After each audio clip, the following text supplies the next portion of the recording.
Good afternoon, people. Welcome to your Rangers review. It's a breaking news video. We did say in the morning briefing we may be back a little bit later on, and we are back because there is some big news that has just broke from Ibrox, and I'm sure it will be welcome news to many of you. Rangers have dismissed CEO Patrick Stewart and the sporting director Kevin Thelwell. It comes amid mounting pressure on the pair of them. Chairman Andrew Kavanagh has made the call to dismiss both, and the search is now underway to find suitable replacements. I'm joined by Jonny McFarlane and Chris Jack to discuss the news. First of all, Jonny, good to have you on. How goes it? Yep, not bad. It's never a dull day at the Rangers Review HQ, so here we go with another one.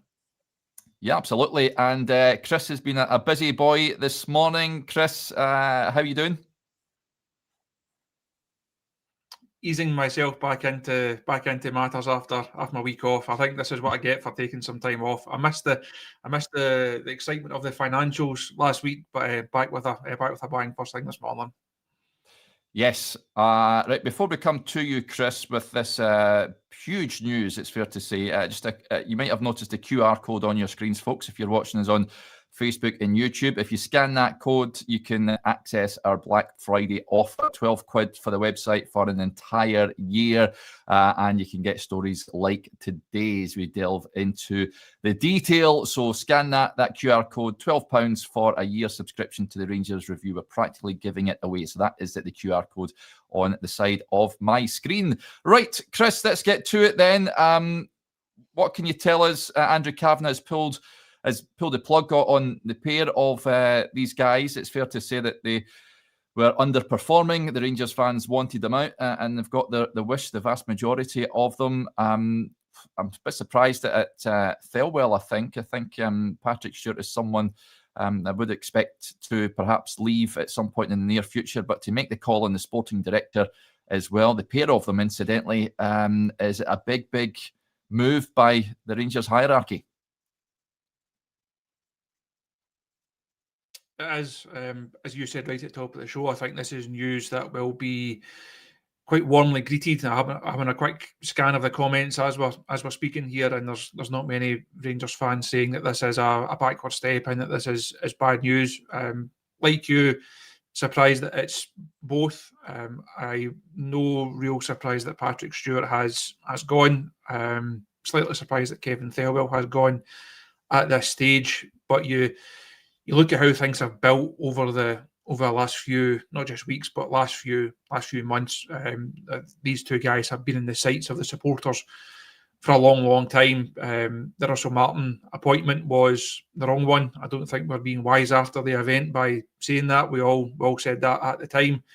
It took too long for Russell Martin to be removed. The recruitment process after that was not exactly smooth, and we've seen the banners with our faces on it. We've seen the messages. We've heard the chants. That's only survivable for so long. Once, not like a manager, once you lose that goodwill of the support, it's kind of inevitable how things are going to go. Slightly surprised at the timing in terms of Kevin Thelwell, about a transfer window coming up, but no real surprise at all on Patrick Stewart, and again, I think that's something that has been a long time coming. And it's a quick scan of the comments here, a quick scan of my socials over the last 20 minutes or so. That really tells you all you need to know about their respective standing amongst the Rangers fans, and ultimately their standing with the board has diminished. Andrew Kavanagh has spoke this morning, and at pains not to throw them under the bus, if you like. He said he didn't want to throw dirt at them. He didn't want to come out and slaughter them. He didn't have to, though, because I think the mood of the fans and the feelings of the fans are very, very clear on both. What did Andrew Kavanagh then say about sourcing replacements? Because I believe that Fraser Thornton, of course, who was a interim chairman last term as acting CEO. It's a role, incidentally, that he performed very well at Scottish Golf not so long ago, but it's right in thinking that he's been charged with that responsibility as Rangers look for replacements, Chris? Yes, he will take up the role of interim CEO. Interesting that both these decisions made. There's no grace period there. It's a case of we made the decision. You're sacked. You're out the door. There's no notice. You're not working your 6 weeks. You're not working your 4 months. This is you. It's finished, and both of them are gone. Not mutual decisions. Again, Andrew Kavanagh has been asked that, and he's made that point. So this is a really decisive move here from Rangers. Ultimately, though, you have to have someone as a line manager. You need someone to go into the office this morning, tomorrow morning, Wednesday morning, and a figure, to be a face, to be someone that people in various departments can go to. So Fraser Thornton will step into that role. We understand that that recruitment process has already started, and time will tell when they can go and actually fill these vacancies. I don't get the feeling that there is anyone that close. I don't get the feeling that it will be a case of just get someone in just for the sake of it. I think Andrew Kavanagh and the board, the investors, they will be fully aware of the need to get these two appointments right. You can't continue to make bad appointments at a club like Rangers, just like you can't continue to make bad signings. Those things catch up with you very, very quickly.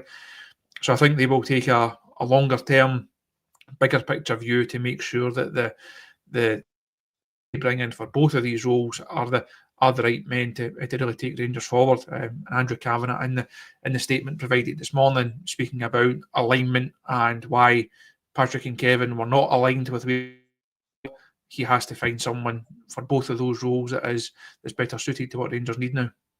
Yep, you can find those full quotes over on the website, folks. We've got a couple of articles on there. Incidentally, the Rangers statement on their own website is pretty short and sweet. It says Rangers Football Club confirms it has parted company with CEO Patrick Stewart and Sporting Director Kevin Thelwell. The Rangers expresses its sincere gratitude to both Patrick and Kevin for their leadership and unwavering commitment to the club. Chairman Andrew Kavanagh and Vice Chairman Parag Marathi have already begun the search process, and until permanent hires are made, Director Fraser Thornton will assume the role of acting CEO. So there you go. I wonder what's changed, John. I mean, it wasn't so long ago at Danny Rule's unveiling that Patrick Stewart and Kevin Thelwell were sat side by side from Andrew Kavanagh, and he publicly backed both men. I think he was always going to do that anyway, but I guess behind the scenes it was a different story perhaps, or has something drastically changed between then and now?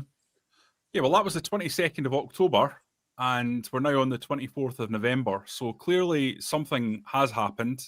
Minds have been changed. It's a strange one, I've got to be honest. It's a strange one as to why it's right now. I'm not saying that I don't think that it's the right decision, but I think there's all sorts of questions to be answered about if you were going to make that bold decision, why not do it earlier? For example, I was away in Sorrento when the news broke on my holidays that Steven Gerrard wasn't going to take the role. Why didn't Steven Gerrard take the role? So that was about, 10th, 11th, 12th of October? Was because he didn't feel like it was right in terms of the structure of the club. He didn't feel like it was in alignment with what he had previously in terms of the level of control he would have with the structure now. Andrew Kavanagh might well say, well, regardless of who the director of football is, there's going to be a sporting director or director of football in there. So therefore, Steven Gerrard wouldn't have had that level of power anyway. But if you're going to get rid of the individuals, just over a month later, then perhaps you would have been better, given that guy that you know has got a track record of performing at this club and understands the league, the carte blanche that he would require to take it on. So I look at it and I just wonder, the opportunity the Rangers have is enormous here. If you get some really, really good signings in, 4 or 5 really good signings, then I think that the league is still there to be won. You look at Hearts are falling back quite quickly at the moment. I don't expect that to continue forever, but they are certainly not performing the way they had been. Celtic are weak, and people will say, well, they've won the last 3 games in a row under Martin O'Neill, but I don't know if anyone watched that game on Saturday night, but by goodness, St Mirren were the better side for the vast majority of the game. And even the XG, bears that out. They were terribly, terribly unlucky. And it took a moment from Callum McGregor that really dragged them up by the bootstraps. And that's Celtic's big strength, is that they have a player that can do that. Rangers don't. That's what needs to be targeted in the January window, as far as I'm concerned. But you wonder, and we've seen before this happening, whether or not Rangers will be really ready to go into that January window without key executives in place. That's obviously the concern. We saw when Michael Beale was in charge, he was given carte blanche to do a transfer window, and it didn't go well at all, did it? And you have to imagine that Danny Roll is now the main man when it comes to transfers. He will be the key guy leading this club into this window. And I thought the whole point of having a sporting director was that the head coaches come and go. They're replaceable almost. They're interchangeable because the club structure is the same. So I don't think there's any doubt that Patrick Stewart and Kevin Thelwell have not done a good job. That's not up for debate. But the question is, if we're talking about where Rangers go from here, I think there's numerous questions now, because this January window is absolutely massive, Derek. Absolutely massive. There is still plenty to play for in this league. And I think if Rangers can get it right, they're onto something. So it's odd to me that having gone through the pain of the fan protests and the continued anguish and anger, they've got through that period and it's died down a little bit now after 4 wins in a row, that they would make this call right now. Certainly for both of them. If you were talking about Patrick Stewart, I wouldn't have been surprised at all. I think he's singularly ill-equipped to be a C-suite executive. Based on what I've seen of his performance at Rangers. He's a guy who's completely uncomfortable when facing the public. We've seen numerous press conferences now where he's turned up and looked ill at ease, or certainly 2 or 3. And I just don't understand the thought process in that appointment, having gone through the interview process, etc., etc. Beware the Manchester United section on a CV going forward, is what I would say. But loads to get our teeth into, Derek, and loads still to discuss. And I think lots of work to do behind the scenes for Andrew Kavanagh.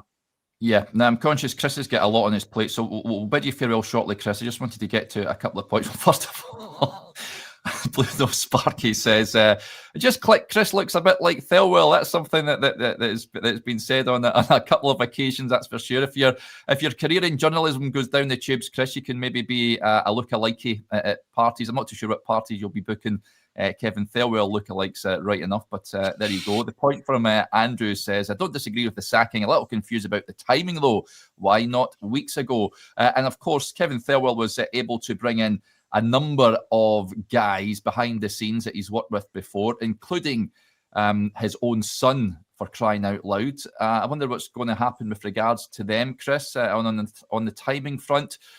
You a bit surprised at that, as Jonny quite rightly says. This is a huge January window for Rangers, and we've said it on shows many times before. There wasn't that belief that Kevin Thelwell was capable of righting the wrongs in the summer, which is obviously one of the big reason why he's been dismissed. But what do you make of that? The backroom setup, that sort of thing. It's a big issue for Rangers to address this structure.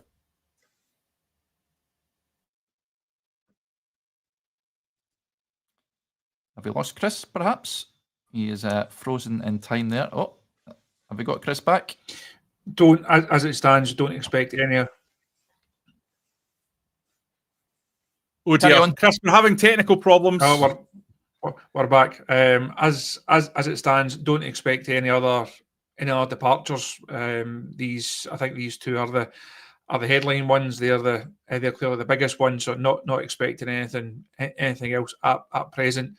By the time you have a new chief exec and you have a new sporting director, they will obviously have full control over their respective teams and their respective structures. If they then decide at that stage to make changes, that will be up to them. But not expecting anything else at this stage. I know that's one of the big other people have asked of us on the show so far. So you have got your Rangers fans, they've got their two heads that they wanted, not expecting anything else at present. But say further down the line, once these positions have been filled, anything is possible. Timing wise, as I outlined earlier on, no set timescales on when appointments will be made. I think how this has unfolded will have perhaps bruised Andrew Kavanagh maybe over the last 6 months or so. It's not been the start to this new era. It's not been the start to the American Revolution, as we all termed it just a few months ago. It's not gone well. They have made a number of really bad decisions, both on and off the park. I think this will do something to give them a wee bit of credit in the bank. I think if they had kept their head in the sand and continued to plough on, questions would have been asked about whether they were actually the right people to take this club forward. They've made the decision. They now have to go and make even bigger ones and ensure that the replacements are going to be the right people to take Rangers in the direction that they have to go on, because you have to say the scope and the room for improvement at all levels once again is huge, and that speaks to the situation. Rangers again through their own mistakes, through their own fault, painted themselves into a corner. They now have to find a successful route out of that. Yeah, absolutely. We'll finish with this, Chris, before we let you go. Jimster says, Chris is far better looking than Thelwell. He absolutely is. So there you go. Chris, thank you for your sterling work as ever.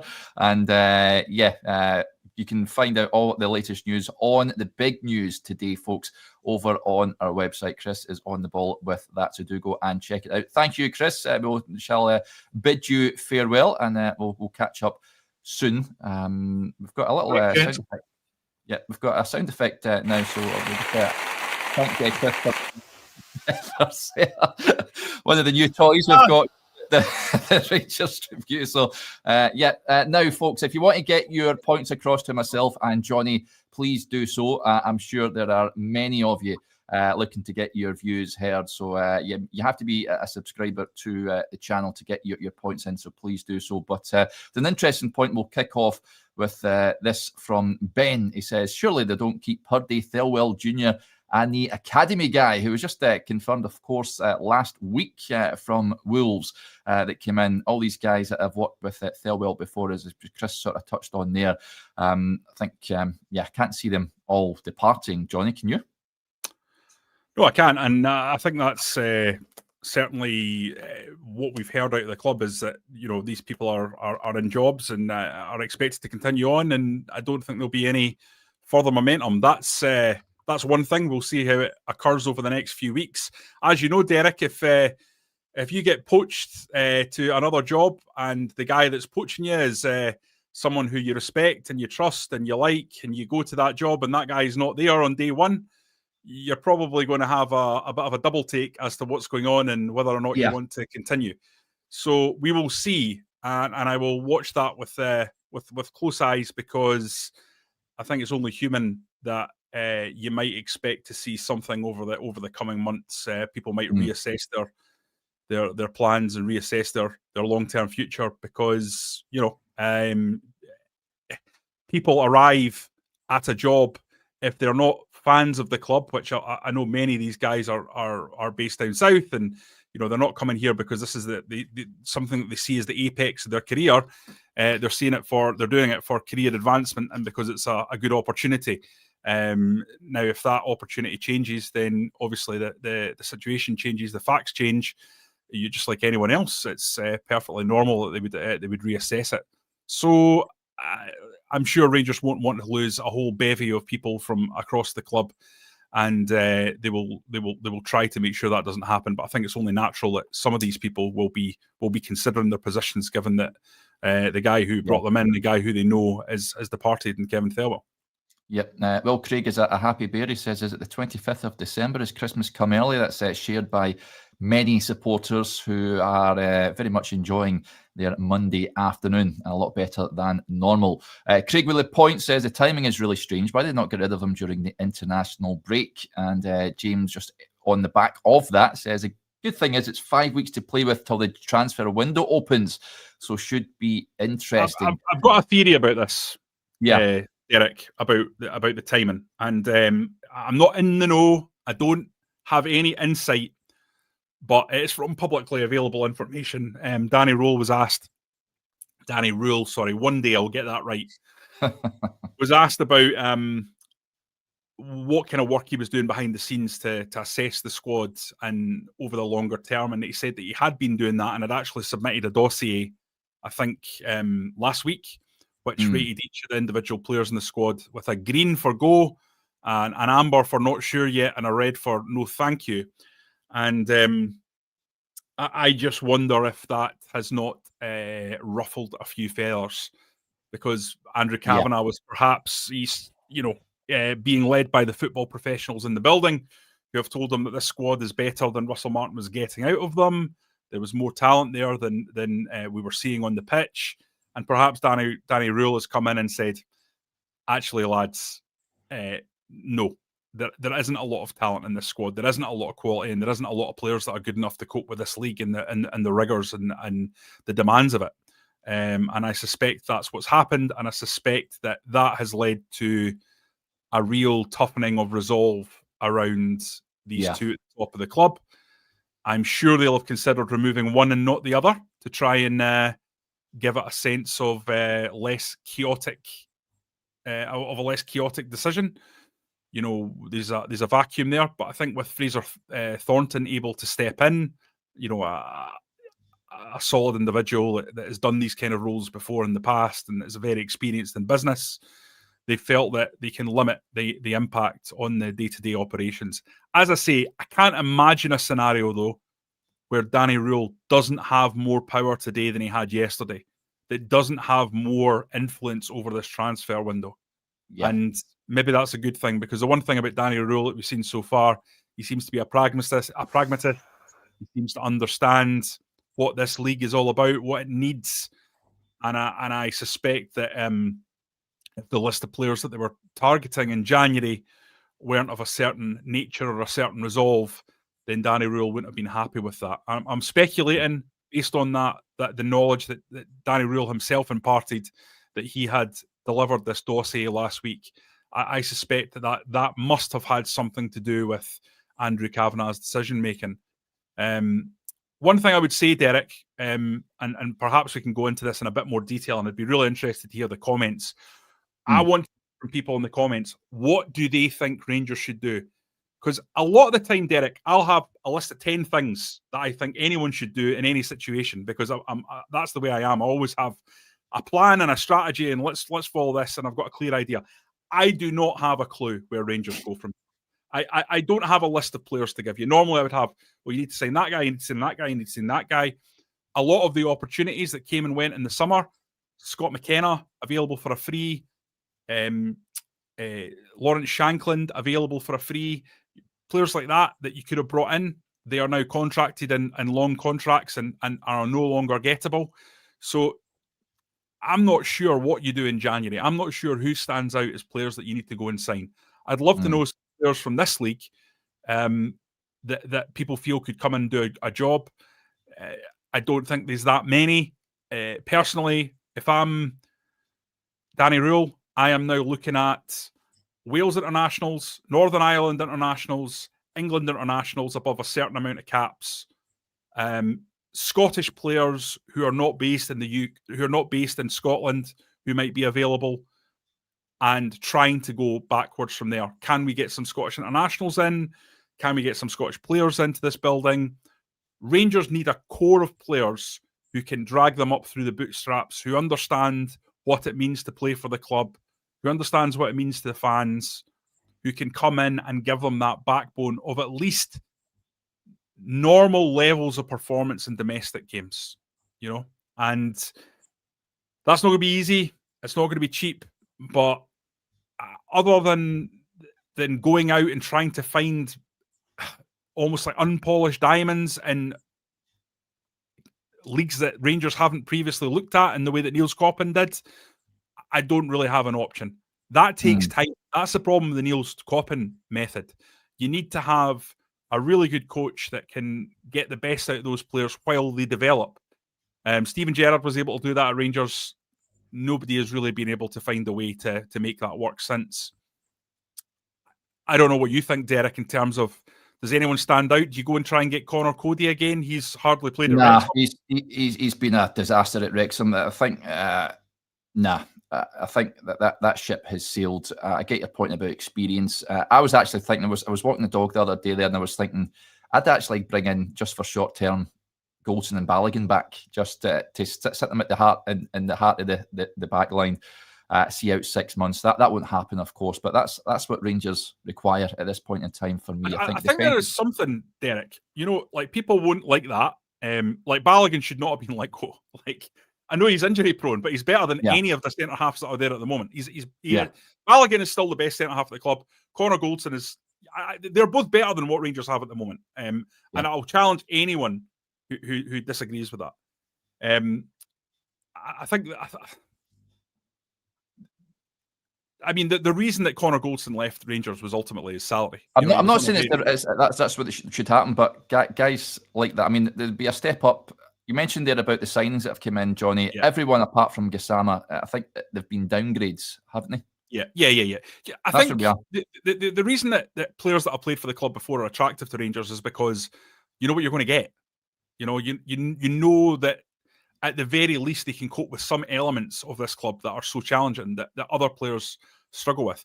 I mean, who'd have thunk that a player like Rothwell would have struggled so badly at Rangers?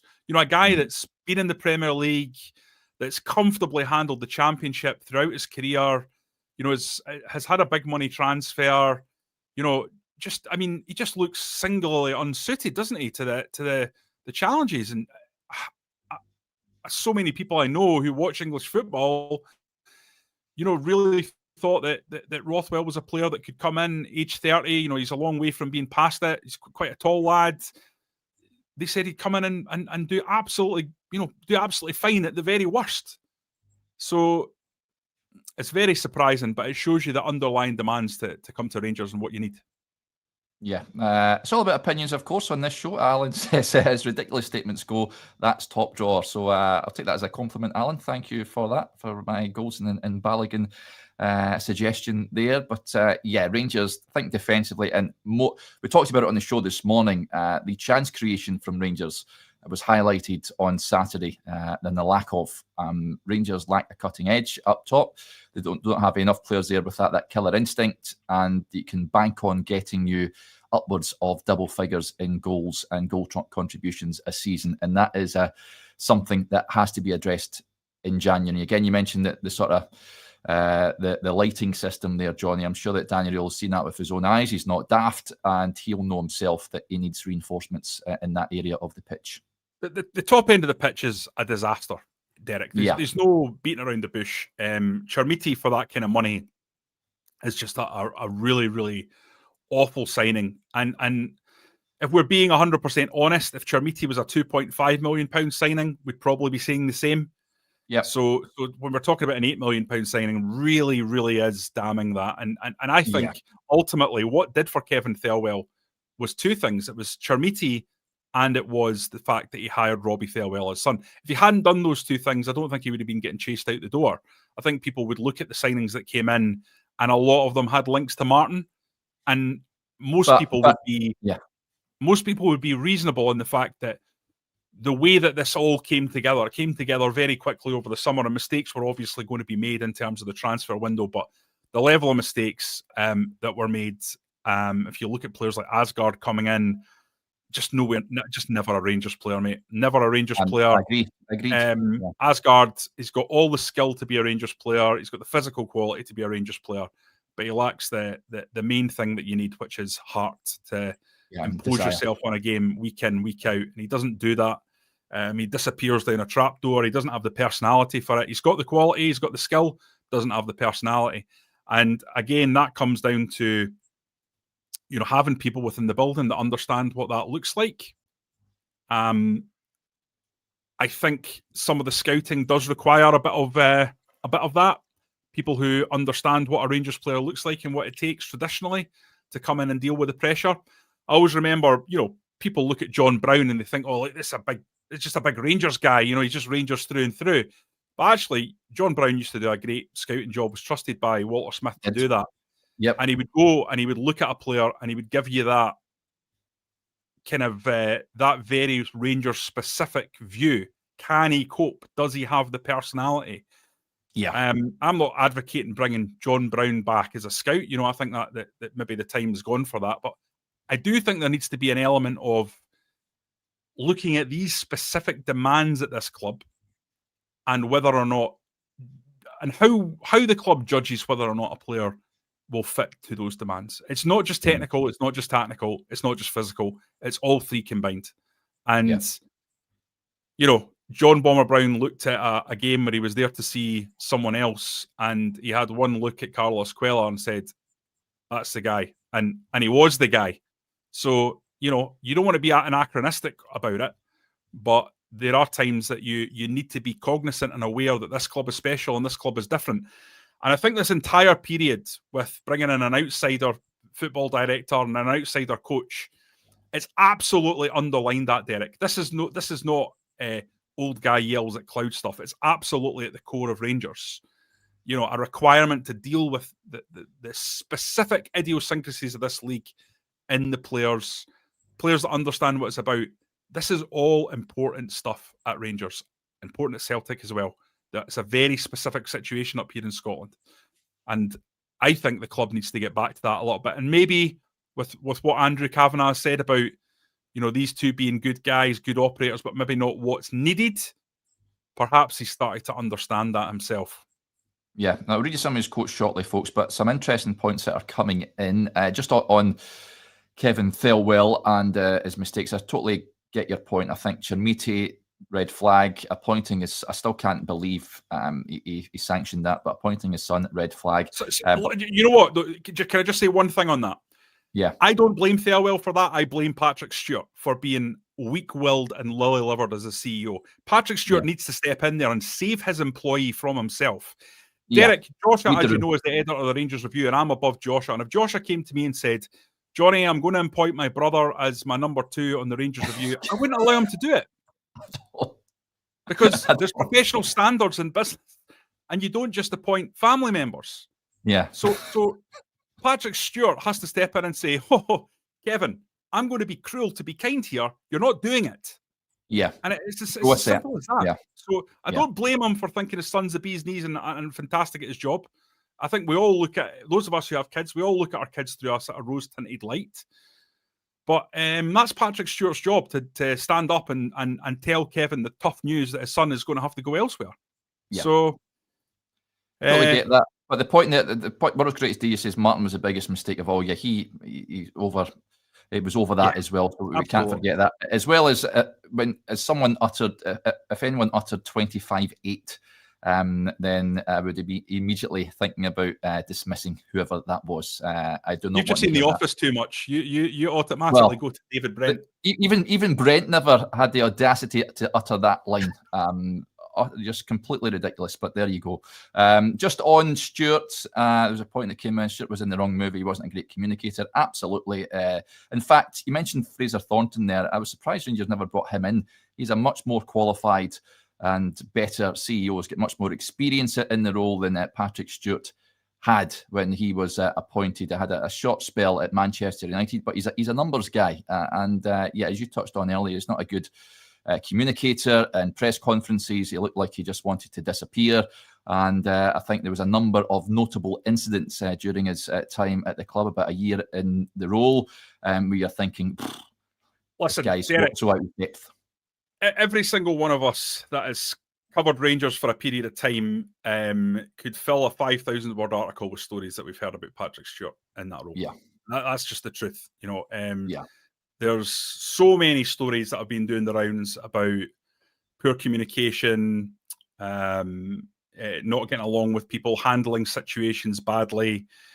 It's really writ large stuff, and Patrick Stewart has. I question, how suitable he was ever really for that role. Fundamentally, the one thing that I would say about a Rangers CEO you need a bit of piss and vinegar, Derek. Yeah. You need someone who is going to be quite happy to rub people up the wrong way. A character that actually, you know what, doesn't shy away from confrontation or conflict, that runs towards it with a baseball bat. That is what you need from a Rangers CEO. Someone that will front up, someone that will put up, someone that will communicate with the fans, communicate with journalists, someone that will get the narrative out there. And I hate to say it on a Rangers podcast because I know people react badly, but Rangers need a Peter Lawwell for Rangers. Someone that puts themselves in the centre of Scottish football, that looks to influence, that looks to manipulate, that looks to control, that looks to dominate. That's what Rangers have needed for so long. And they haven't had it in that role. And Patrick Stewart was never going to be that guy. But this idea that as a Rangers CEO, you can sit back and never speak and, because you're not very good in front of the camera, not be a leader, it's ridiculous. It's for the dogs. It was never going to work, and it never will work. And a little bit like Russell Martin, the whole idea was doomed from the get-go. Yeah. Gaz Jones is absolutely right. That is what is needed. A blood and thunder CEO that's going to grab Scottish football by the cudgels, that's going to be aggressive, that's going to upset people, that's going to turn the table upside down, that's going to come in with passion and verve and vigour and energy and try and bring that to Rangers. That's what's required. Yeah, totally agree. Dam says pissing vinegar sounds nasty. Yeah. So piss and vinegar. That's demonetized now, isn't it? With a No, they allow. I'm sure YouTube allows stuff like that. Word. Just on the prospect of Joshua employing his brother, Binax says 2 Joshuas, please no. One's enough. There's only so much handsome that one pod can have. This is an interesting one from Hugh Little, who says, guys, do we go down the road of the new analytics route that Hearts, etc. use? Well, it will be intriguing with Rangers now looking for a new sporting director. What sort of avenue they go down. Now, Andrew Kavanagh, and you'll see the comments on our website, folks, one of the little snippets said, they're both skilled executives, Patrick and Kev, and have delivered a lot for the club. Now, we've had 6 months since we became part of Rangers to assess the club's needs, as well as get to know Patrick and Kev a bit more. Simply put, when we think about what we need in both CEO and sporting director today, it's different from what we think Patrick and Kev are. We want people that align with the vision for the next chapter. I will not throw dirt on either of them. I think very highly of both of them on personal and professional levels. It's just the reality that the club needs different things today than it did 6 months ago. We've already started the hiring process and hope to have appointments soon, but we'll prioritise quality and fit over speed. I want to reassure our supporters that Danny will continue to have all the support that he needs in the interim. Fraser Thornton, our director, will be assuming the duties as acting CEO. He said change like this is always painful, especially when it involves people we care about. But at the same time, we're very excited about this opportunity to bring in fresh leadership to this great club. We appreciate everyone's continued support. So, interesting words from Andrew Kavanagh on that. But what do you make of that point from Hugh there, Jonny? I mean, Hearts nearly slipped up yesterday, but they've been a bit of a revelation this season. And they have been. But whether they're sort of the wheels come off the track somewhat, I mean, they have stumbled of late. I expect them to strengthen in January, but this the Jamestown analytics, is that something that you'd like to see Rangers? We've mentioned scouting there. I think it's essential that Rangers send naked eyes out to watch players, because it's all very well and good having data, but it's important that you see players up in the flesh to see their mannerisms, to see their attitude during games and that sort of thing. So what do you make of that? Well, Rangers do analyse data in a deep and sort of pretty profound way, I would suggest. They've hired a guy I know reasonably well through StatsBomb, who's our stats provider, James Mont, who has previously held roles with the company behind StatsBomb, which is Huddle, as well as having worked at Dundee United. And James is a very, very, very good data operator.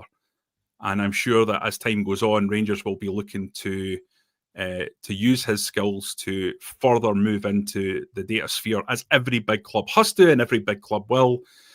So I think they've already got on board with that aspect of the modernisation of football, and that will only continue. That said, it's important to differentiate between what Rangers are doing and I think what Hearts have in Jamestown, and why I think Hearts actually have an edge on Rangers, or will likely to have an edge in this area, because Jamestown is special. It's not just another one off the shelf. Jamestown's data is world leading, world class, and a secret sauce that no one can quite crack. There's a reason Brighton have gone from League One or League Two, I can't remember where they were when Tony Bloom took over, to comfortably sitting in the sort of top half of the Premier League and turning over an incredible amount of money from transfers. And the reason they're able to do that is because they have this system that gives every single player in world football a mark, and they're then able to tailor what they're looking for, which tailors the mark to the club. So, for example, from what I understand from speaking to people close to Hearts, Neil Critchley wanted players who were really tidy on the ball, who could perform a passing, possession-based model. The parameters that he was asking Jamestown to spit out in terms of for players are very different to what Derek McInnes wants, who, when he came in, wanted to put a premium on second balls, physicality, availability, as well as the other aspects, pace, that he was looking for. So there was quite a I don't know the parameters, but the point I'm trying to make is there's quite a difference between what Critchley was looking for and what Derek McInnes was looking for. And I think Hearts of what they've done is, without spending too much money, they've expertly brought in players that fit the McInnes model, and Hearts had some very, very good kind of performers at this level already in place. Now, they remain top of the league. They're going through a tough time. They've obviously lost the first game of the season there against Aberdeen. Pittodrie is a tough place to go. I don't think Hearts are going to be a team that collapses like Aberdeen did last year. Do I think they'll continue at the level they've had done? They have been at, probably not. But the point is I would expect Hearts to do well in January, to go and get good players in January, like they got good players in the summer, because I think their data is of a different level than anywhere else. And the big challenge for Rangers and Celtic is that if they don't get their act together, if they don't modernise, it won't be long before Hearts have a better squad if they're able to go and find players like Claudio Braga, who's better than anything Rangers have in the Norwegian second division. If they're able to go and get a player like Kizaridis, who again is better than anything Rangers have, with maybe the exception of Gisama, in the Slovakian top flight or the Slovenian top flight. I can't remember exactly where they got him from, but it was one of those two. So if they can continue to pull rabbits out of a hat like that, they will be a very, very dangerous opponent. And I think that Rangers have to be aware of this as a danger and have to use their money better than they have, because they've used it appallingly badly. But any Rangers team that doesn't have a Scottish core that understands what it means to the club and the community that surrounds the club is always going to struggle in the Scottish Premier League. And fundamentally, that is what needs to change. Danny Rule has done a really good job winning 4 games. You can't argue with wins, but let's be honest, very, very lucky against Hibs, very lucky yesterday against at the weekend against Livingston. Derek can't continue with that level of paucity of attacking threat. And some major changes need to be made, and fast. How they do that in January, I don't know. I think it needs to be a blitzkrieg, Derek. I think it needs to be 2, 3, or 4 on January 1st, whatever it takes. Really get the feel good factor going. I always think Celtic did a magnificent job under Ange Postecoglou when they did that. Remember, they signed Matt O'Reilly, Hatate, and Dyson Maeda on December 28th to arrive on the 1st, and the whole season turned on those three signings. And I think the same could happen here, because Rangers are not that far behind. Celtic are very poor. They've got one outstanding player in the Scottish Premiership, and Callum McGregor, who will drag them through situations. But they're no great shakes, and Hearts, we know, are in the middle of building this team going forward. So it's there if Danny Rule can get them to the point whereby they can get some transfers in and they get some good ones. Yeah, I agree. Players need to come in first day of the window opening and in the first 11 for the time that Rangers go to Parkhead to take on Celtic for me. Two experienced centre-halves that can defend, a Yeah. midfielder that can deal with the rough and tumble of Scottish football, win second balls, control the game, dictate the tempo a little bit. A Kevin Thompson type, I think would be a really, really, really good signing. And then you need a striker that can score goals. Yeah, but it's killer instinct in unlike and obviously a left back, an experienced left back that can come in and challenge Magoma. Who, to be fair to Magoma, he's got his flaws. He's learning, but I think he's a talented young player. It's just that whether or not it's right that Rangers are developing a player like that, I don't think it's the right place for it. Yeah. The drop-off, I mean, Bonner had his critics, but you take Bonner in a heartbeat over this, wouldn't you? I mean, I don't know what Bonner's Again, like now. He's not the answer, but it's this consistently downgrading. Look, a few of the comments are talking about Josh Doig. I think that would be a great signing. Yep. It makes absolute sense. Young Scottish, understands Penrice, Ike, Athens, although I don't know if he'll want to leave Greece after just joining them in the summer, but that should have been a no-brainer in the summer. Do you want me to throw you the ultimate no-brainer? Greg Taylor. Greg Taylor from PAOK, however you pronounce him. That you know, a guy who would instantly come in and be the top left back in Scottish football. But right, I've got a few issues with that, Johnny. Okay. Numero uno, does he have the cojones a la Maurice Johnston to come back and play for Rangers, his boyhood team, of course, and take the flak from Rangers fans and Celtic fans who will hate him until the end of time? Does he have the wherewithal to do that? That would be my glaring concern. Well, with that one. Who knows? He might not want to do that. He might not fancy that, but. I would definitely go for Greg Taylor. Absolutely certain I would go for Greg Taylor. If you're talking about someone who really, really can perform in both the outside and the inside as a left back, definitely. Kenny Miller played for Celtic, came back and was a terrific player for Rangers. Don't see the problem with that at all. I think he'd be affordable. I think he would be absolutely 100% motivated. Rangers absolutely should have been all over him as a free transfer in the summer. I know it would have been difficult to go from Celtic to Rangers, and that would maybe put it off, but definitely would be one I would be considering strongly. Well, there you go. Hot take of the day, folks. An interesting point just on the sort of transfers and the players Rangers should be looking at. Bill, quite rightly Can I give you another hot take? Sorry. Wow, you're on a roll here. Batter in. Another one. Leila Bada. Available, had a transfer fault breakdown. Get Leila Bada in. Top performing right winger. Guarantee you goals. There you go. That'll set Scottish football going. I'd have no issue. I don't think he would have any issue with that either. But do let us know in the comments, folks. Is Jonny off his nut, or would you take Leila Bada at Rangers? That'd be quite something. Get him in for the January game and start him, and then he scores a winner at Parkhead, Kenny Miller style. Listen, that'll endear him to the Rangers support. If Kenny Miller can pull it off, these boys can pull it off. Leila Bada and Greg Taylor, make it happen. Yeah. There's a point as well, just on the issue of stats. I like this. Alan says, Jonny, what stats were checked on Chermiti? Not goals scored, I suspect. Stewart's inquiry into that one, that's for sure. I'm with you. The Rangers need to address that in the January window. But you mentioned they're getting players in. They need to ship players out. So who in the right mind is going to take the likes of Yusuf Chermiti off Rangers' hands? You're looking at a loan more than anything else.